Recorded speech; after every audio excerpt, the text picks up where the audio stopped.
주제는 길을 묻다라는 주제를 가지고 함께 말씀을 나누도록 하겠습니다. 제가 예전에 이제 말씀을 전하면서 하나의 예화로 들었던 건데 바로 내비게이션이라는 그런 예화를 들었습니다. 저희 시골이 이게 경상남도라고 예전에 말씀드렸고, 그래서 그때 선흥미스 권사님께서 저도 산청이라고 했던 기억이 납니다. 네.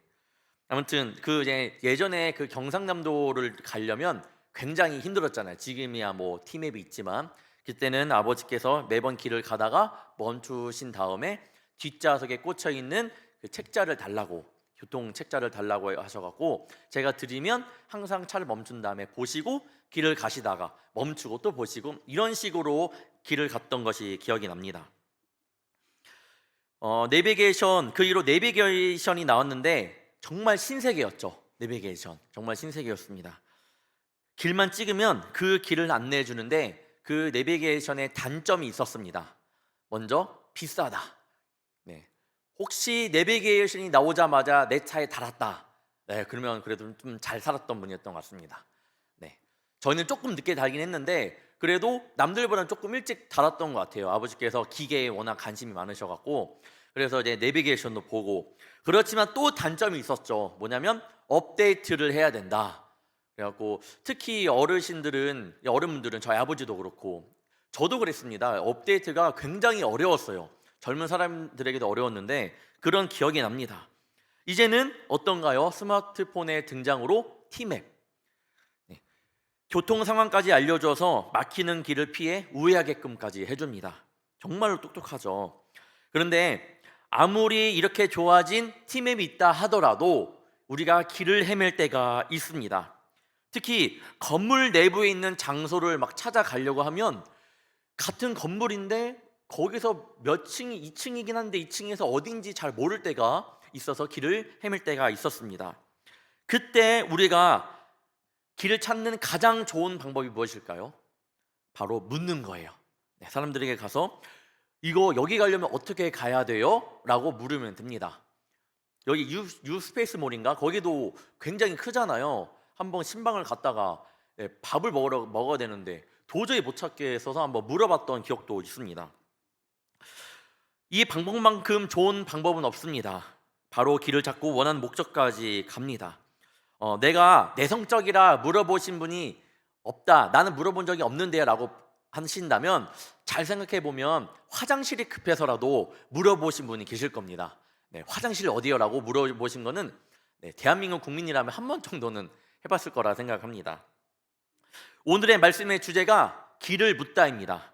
그러려면 이제 길을 묻다, 그 묻는 대상이 있어야 되잖아요. 누구에게 길을 묻는 건가요?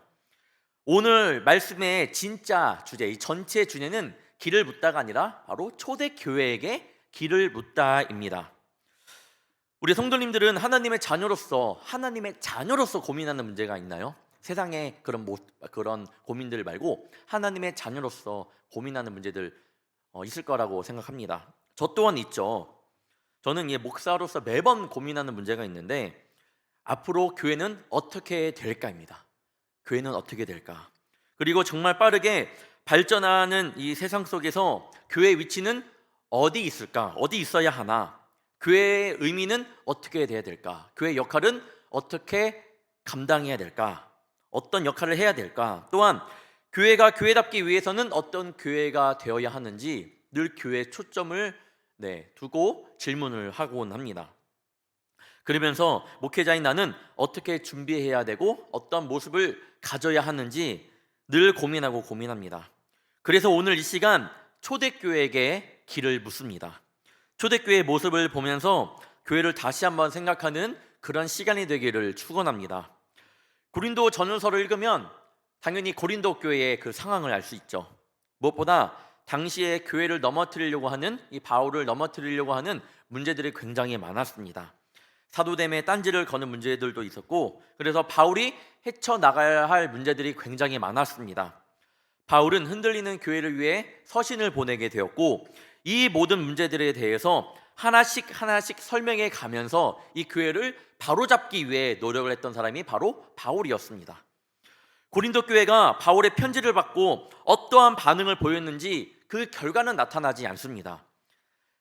하지만 나타나지 않습니다. 대적자들이 교회에서 영향력을 계속 발휘했는지도 모르겠고 바울의 호소에 주의를 기울이고 존중했는지도 알 수 없습니다. 하지만 바울이 고린도에 도착한 후 석 달 동안 머무르면서 로마서를 썼는데 그때 그것만으로도 로마서에서 고린도에서 로마서를 기록했는데 아무 이상 없었구나, 로마서를 쓰는데 어려움이 없었구나 보면 아마도 이 고린도 교회 사람들이 그래도 바울의 이야기를 잘 들었구나라고 생각은 해볼 수 있습니다. 또한 로마서에는 당시 고린도에서 바울이 어떤 어려움도 당했다는 단서조차 없었기에 종합하여 본다면 고린도 교회는 바울의 이런 호소에 귀를 기울였구나, 그래도 하나님의 교회로 성장해 가고 있구나 정도 짐작해 볼 수 있습니다. 우리가 이 초대교회를 말할 때 교회 공동체가 처음 생겨난 AD 30년경부터 4세기 초 기독교가 로마의 국교로 인정받기까지의 그 기간 동안을 초대교회라고 합니다. 그렇기에 본문의 고린도 교회도 초대교회의 모습을 갖추고 있었습니다. 고린도 전후서를 보면 그래서 초대교회 예배가 어떠했는지, 그들의 모습이 어떠했는지 어느 정도는 알 수 있습니다. 사실 잘 보면 고린도 교회 또한 초대교회의 일부로서 모범이 되는 교회는 아니었습니다. 오늘 우리와 같이 복음을 받고 그 능력에 참여한 사람들이면서 그러면서 여전히 죄 가운데 있었던 교회가 바로 고린도 교회였습니다. 사실 지금 우리와 같은 모습들이 많이 있죠. 하지만 바울이 전한 이 고린도서의 마지막 모습을 통해 초대교회의 모습에 대해서 어느 정도는 알 수 있는데, 바울은 사도의 권위와 이 권세를 가지고 마지막으로 고린도 교회 형제들에게 어떻게 호소하고 있는지 11절을 다시 한번 보도록 하겠습니다. 마지막으로 말하노니 형제들아 기뻐하라. 온전하게 되며 위로를 받으며 마음을 같이하며 평안할지어다. 또 사랑과 평강의 하나님이 너희와 함께 계시리라. 거룩하게 입맞춤으로 서로 문안하라.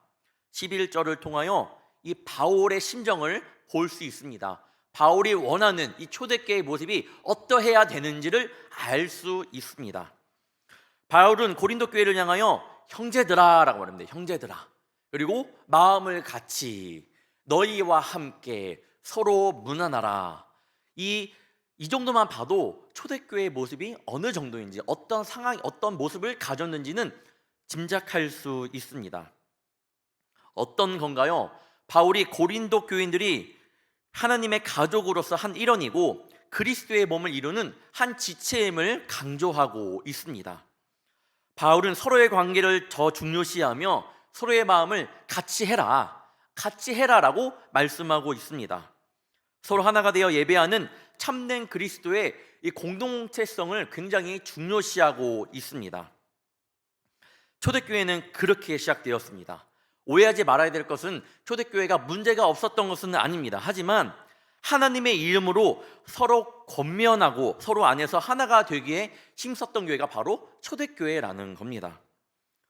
무엇보다 지금부터 그 초기 초대교회 시대의 정신이 신약 시대를 지나고 어떻게 발전해 왔고 또 어떤 면에서는 부족했는지 이 시간 말씀을 한번 나누며 함께 그 주님의 그 마음을 알아보도록 하겠습니다.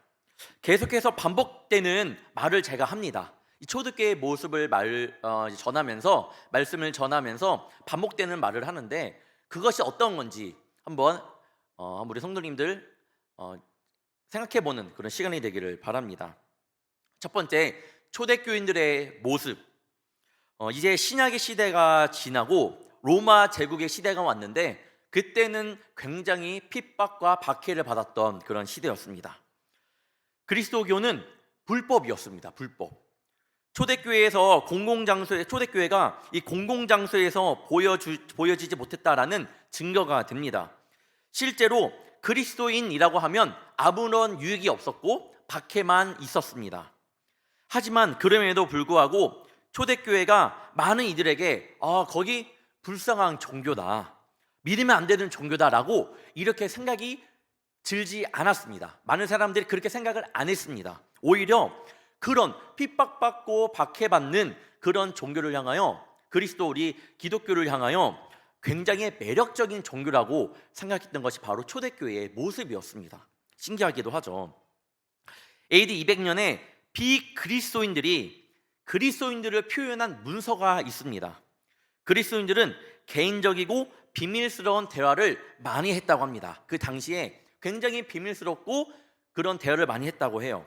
핍박을 받았던 시기였기 때문에 공공장소에서 하나님을 드러내지는 않았지만 구석에서 친구들과 직장 동료들과 이웃과 속삭이며 그렇게 자신의 신앙을 함께 나누었습니다. 그게 바로 초대교회의 모습이었습니다.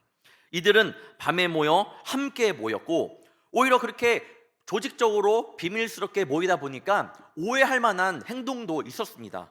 두 가지가 있었는데, 성만찬을 기념하기 위해 살을 먹고 피를 마시는 것, 안을 들여다볼 수 없기 때문에 그런 이야기가 들리면 오해할 수 있죠. 살을 먹고 피를 마신다? 이게 무슨 괴측한 그런 이상한 일이야 라고 소문이 막 났던 겁니다. 이상했어요. 굉장히 오해를 많이 받았던 초대교회였습니다. 그리고 그들 간에는 서로 간에 입맞춤이 있었습니다.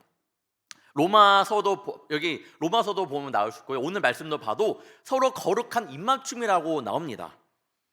당시 로마 시대 입맞춤은 이방인 사회에서도 동성 사이에서 행해지던 그런 일상적인 것이었는데, 이들 가운데 거룩한 입맞춤은 굉장히 이해하기 어려웠던 입맞춤이었습니다. 왜냐하면 계층이나 인종에 상관없이 성도들은 그리스도 안에서 입맞춤함으로써 우리는 한 형제라는 고백이었기 때문이에요.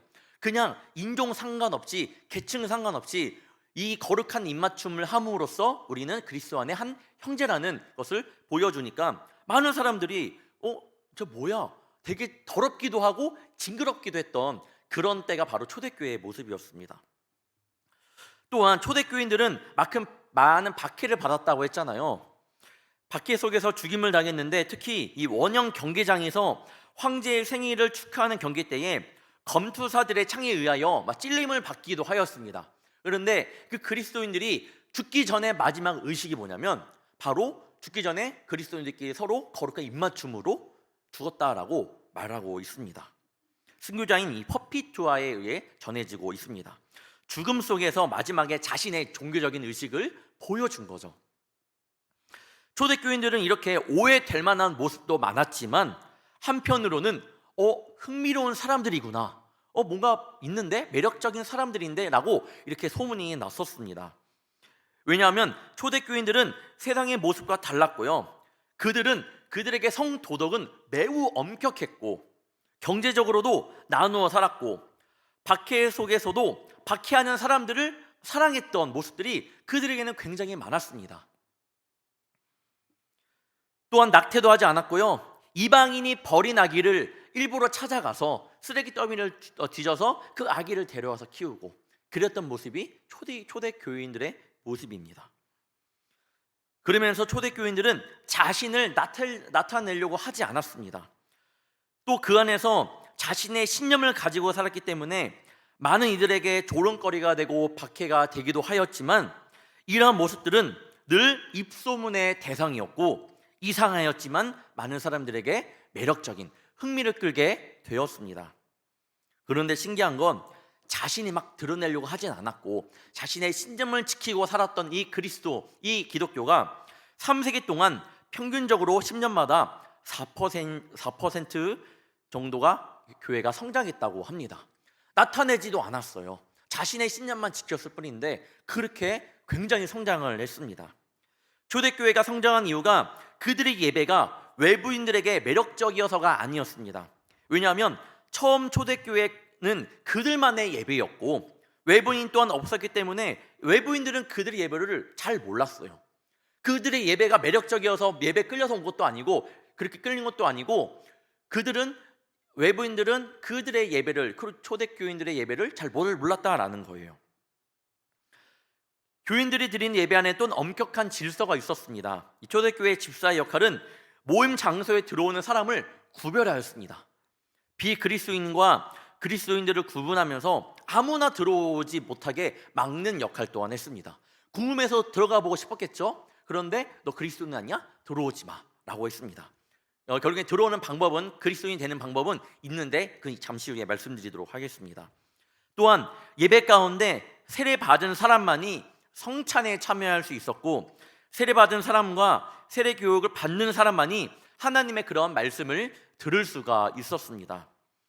또한 이 세례 과정은 지금처럼 교회에서 짧은 교육으로 끝나지 않고 굉장히 긴 시간 동안 그 세례 교육을 또한 받았습니다.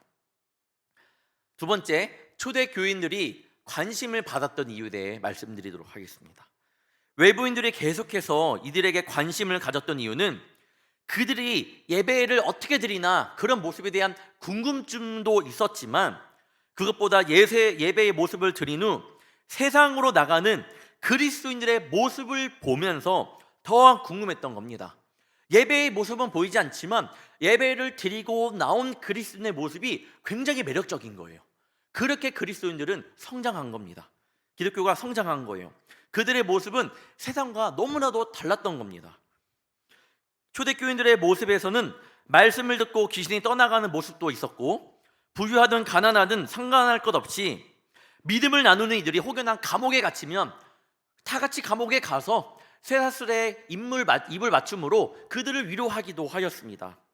무슨 일이 있어도 예배에 열심히 참여하였고, 여행 중인 이방 나라의 그리스도인들이 오면 같은 믿음을 공유했던 사람이기 때문에 굉장히 환대를 잘하였습니다. 초대교회 그리스도인들이 지금 현대의 교회에 초청을 받아서 우리 당시 초대교회가 어떻게 성장했는지를 한번 간증해달라고 말한다면 아마 이렇게 말할 것입니다. 우리의 설교나 말 또는 우리의 예배가 교회를 성장하게 하는 것이 아닙니다. 하나님의 능력과 변화된 삶이 사람들을 신앙으로 이끄는 것입니다. 초대교회 교인들은 실제적인 삶의 문제 속에서도 열심을 냈던 자였습니다. 기록에 따르면 그리스도인 가족 하나가 막 굶주리잖아요.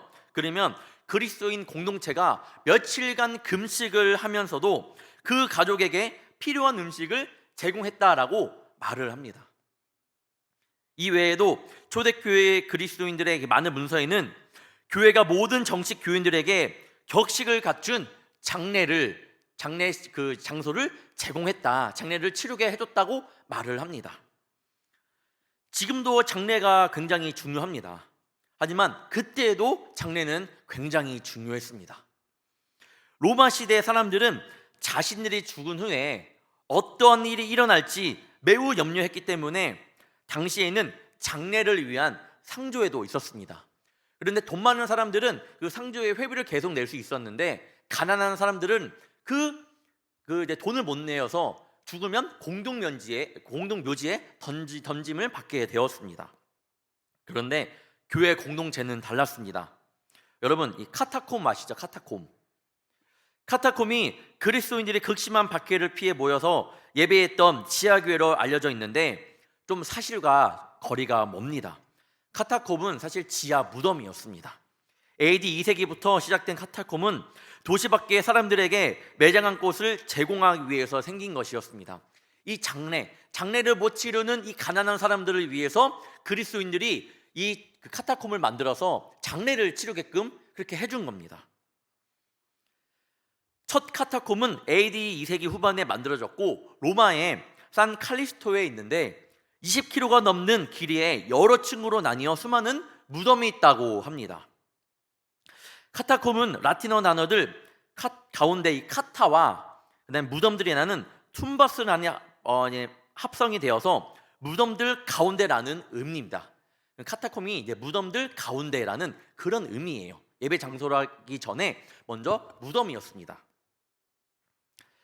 카타콤 바에는 프레스코화로 그려진 최초의 그리스도교 미술이 남아 있는데, 벽면에 십자가와 물고기 그리고 닷 등 그리스도교의 상징이 있습니다. 특히 물고기, 여러분 다 아시죠? 물고기 그리스도교 상징으로 익투스라고 하죠. 익투스라는 그런 암호입니다. 물고기를 뜻하기도 하지만 권능자를 뜻하기도 했습니다.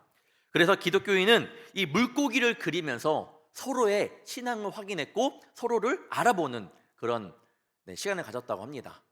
이에수스, 크리스토스, 테우, 히오스, 소테르, 소테르라고 합니다. 하나님의 아들 구세주 예수 그리스도. 네. 이에수스 크리스토스. 네, 예수 그리스도. 좀 비슷하죠, 지금이랑. 이는 초대교인들이 자신들을 감추면서 어떻게 자신들의 신앙을 지켰는지, 또한 교회에서 가난한 이들을 위해 얼마나 헌신하며 살았는지 알 수 있습니다. 초대 그리스도인들은 말이 또한 많지 않았습니다.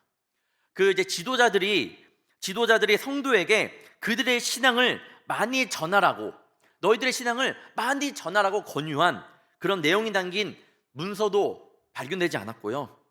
교회의 지도자들이 그리스도인들에게 비그리스도인들을 전도하라고 권유하는 내용의 설교를 담은 기록도 볼 수 없습니다. 리옹의 이레니우스는 하나님을 아는 자는 삶 가운데 나눔을 실천한다. 그렇게 함으로써 하나님을 받아들이고 그분을 믿음으로 보는 자들은 살아나게 되는 것이다 라고 말하였습니다. 전도해야 됩니다. 여러분, 나가서 복음을 전해야 됩니다. 당연히 그것도 필요하지만 먼저 초대교회의 모습은요, 예배에서 받았던 은혜를 가지고 함께 모여서 함께 나누었던 신앙을 가지고 삶에서 나타났다라는 것이 굉장히 큰 모습입니다. 초대교인들은 자신의 삶을 나타냄을 통해 예수님을 알고 하나님을 알았습니다. 그리스도 안에서 이 생명은 세상의 사람들이 살아가는 삶에 큰 차이를 만들게 된 것이고 매력적인 종교가 된 것입니다. 세 번째, 그럼 초대교회 교인은 어떻게 될 수 있는 건가요? 그럼 그리스도인은 어떻게 될 수 있는 건가요? 이 질문에 초대교인들은 자신들을 자유롭게 하고 어떻게 살아가야 하는지를 가르쳐 주신 예수 그리스도 때문이라고 답하고 있습니다. 그럼 어떻게 그리스도인이 되는 걸까요?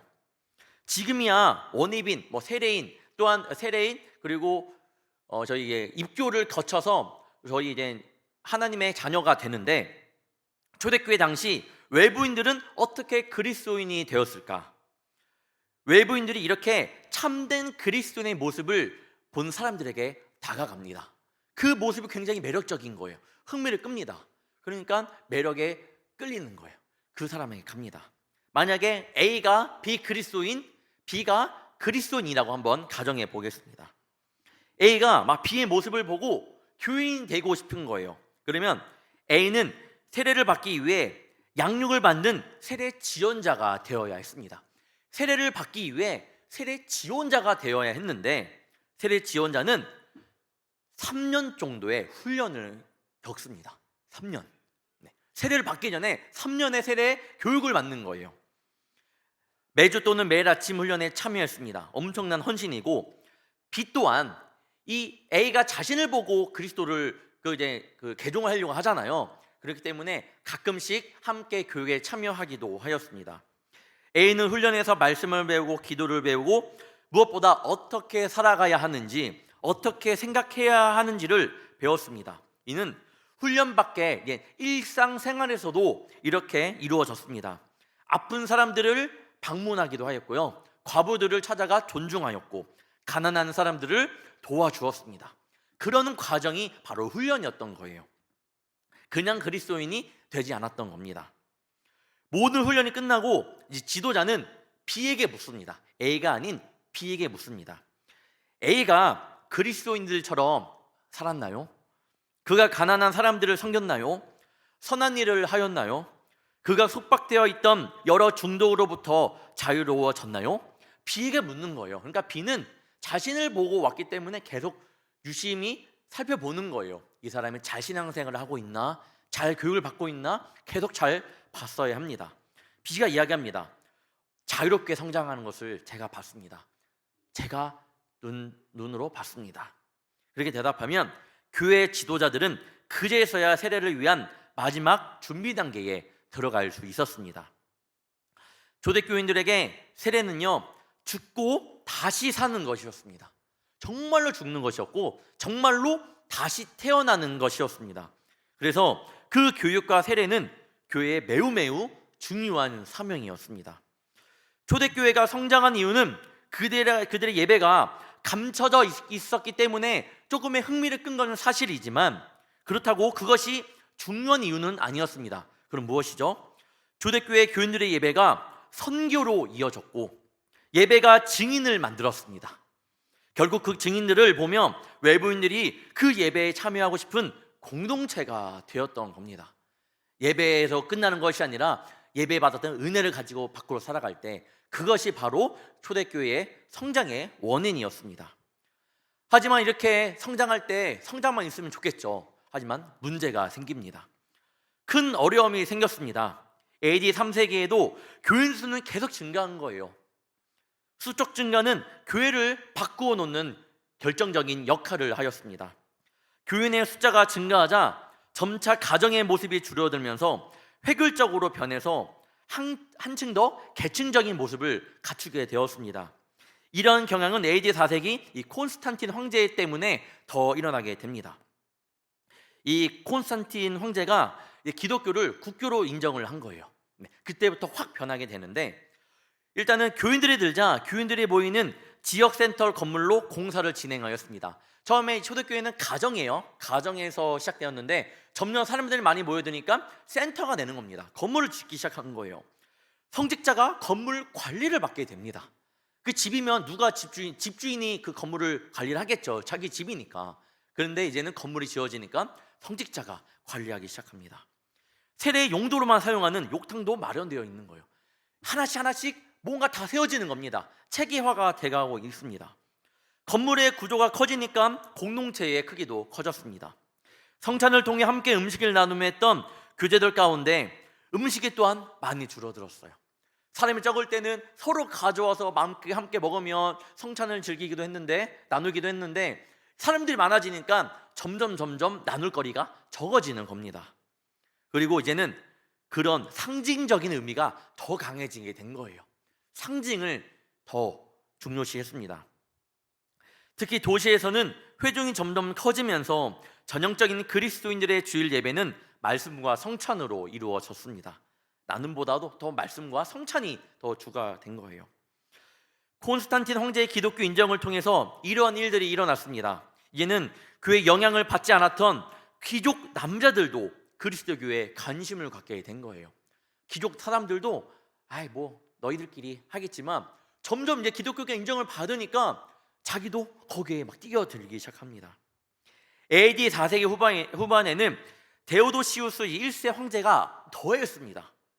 그리스도교를 로마 제국에서 유일한 합법적인 종교로 만들었습니다.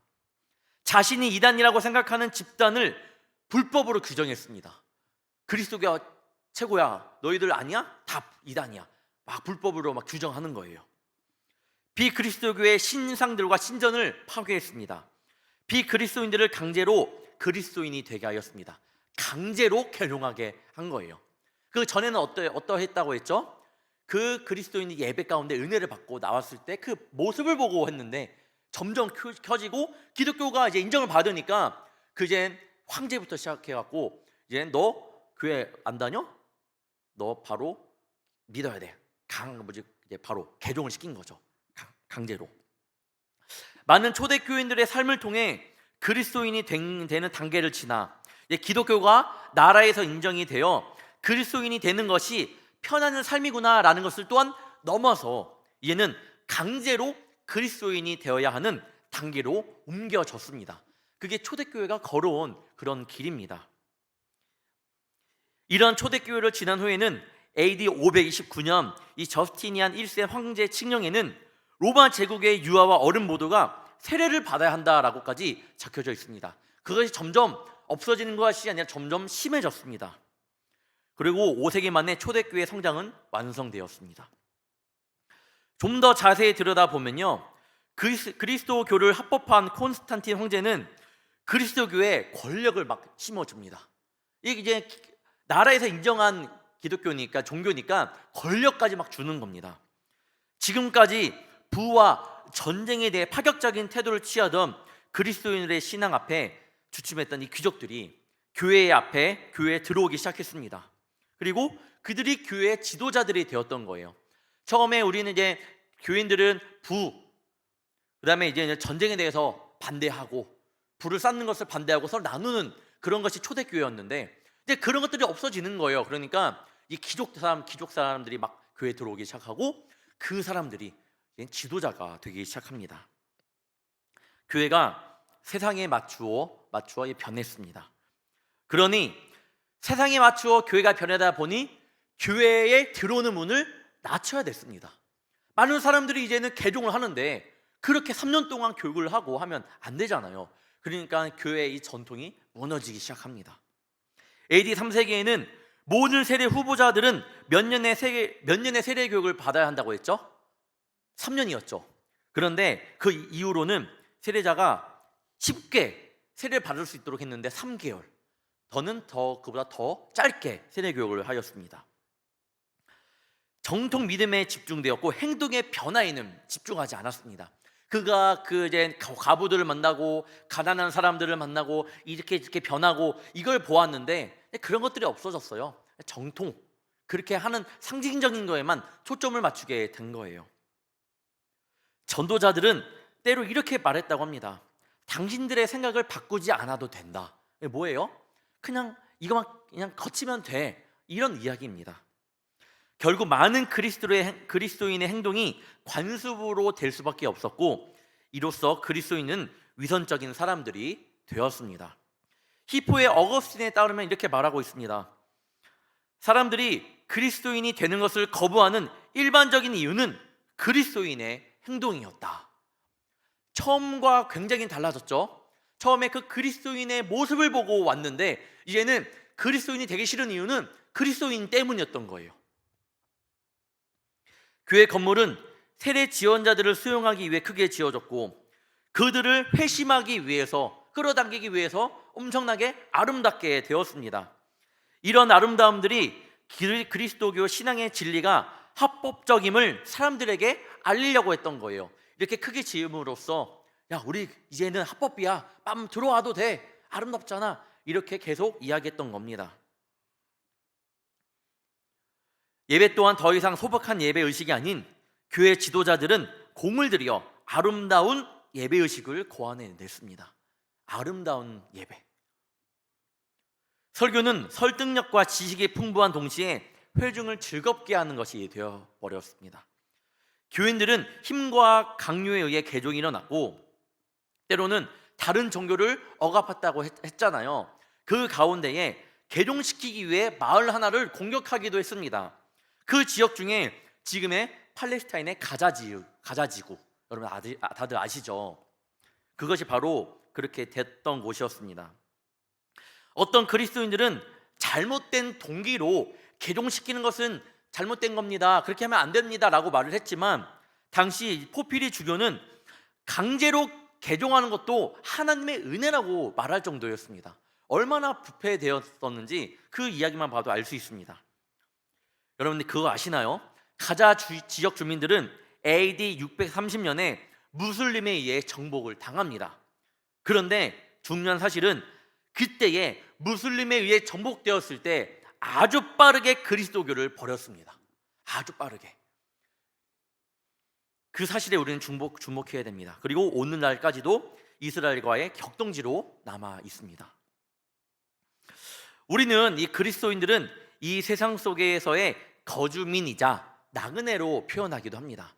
이 땅 가운데서 살지만 우리는 잠깐 거쳐 지나가는 나그네 같은 삶을 산다고 이렇게 이야기를 합니다. 하지만 AD 5세기가 되었을 때에는 그리스도인들은 특수성을 잃어버리고 다른 모든 거주민처럼 그 땅에 그냥 거주민이 되었습니다. 나그네 특수성을 잃어버리고 거주민이 되었습니다.